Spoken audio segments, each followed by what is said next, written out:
ketika pelaku SC alias Dektutu merasa tersinggung dan sakit hati.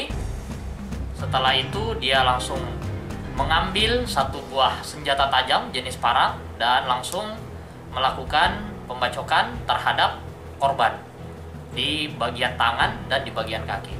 Ini motifnya kenapa? Motifnya sakit hati dan akan kami dalami